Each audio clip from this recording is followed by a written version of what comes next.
গণতান্ত্রিক পদ্ধতির মধ্যে কিছু আছে যেটি কুফরি। এখন এটার যদি পরিবর্তন আপনি করতে চান, কিভাবে পরিবর্তন করবেন? বাংলাদেশের রাষ্ট্র ক্ষমতায় যদি দিনদার কোনো ব্যক্তি যায়, যারা এই দিন বোঝে, দিন প্রতিষ্ঠিত করতে চায়, তারা নিঃসন্দেহে এগুলো পরিবর্তন করবে এবং এই পরিবর্তনের আকাঙ্ক্ষা নিয়ে যাবে।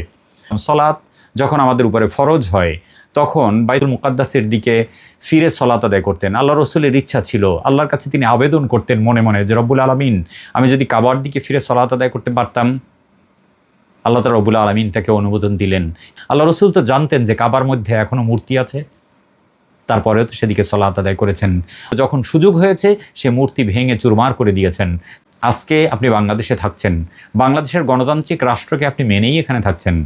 যারা ইসলাম প্রতিষ্ঠিত করতে চান বাংলাদেশে, তারা যেভাবে গণতন্ত্রকে মানেন, আমি আপনি যারা আজকে গণতন্ত্রের বিপক্ষে কথা বলছেন, যারা বলছেন যে গণতান্ত্রিক পদ্ধতিতে দিন প্রতিষ্ঠিত করা সম্ভব নয়, এটা কুফরি পদ্ধতি, তারাও তো সেই গণতান্ত্রিক দেশকে মেনে, গণতান্ত্রিক পদ্ধতিকে মেনেই বাংলাদেশে আপনি থাকছেন।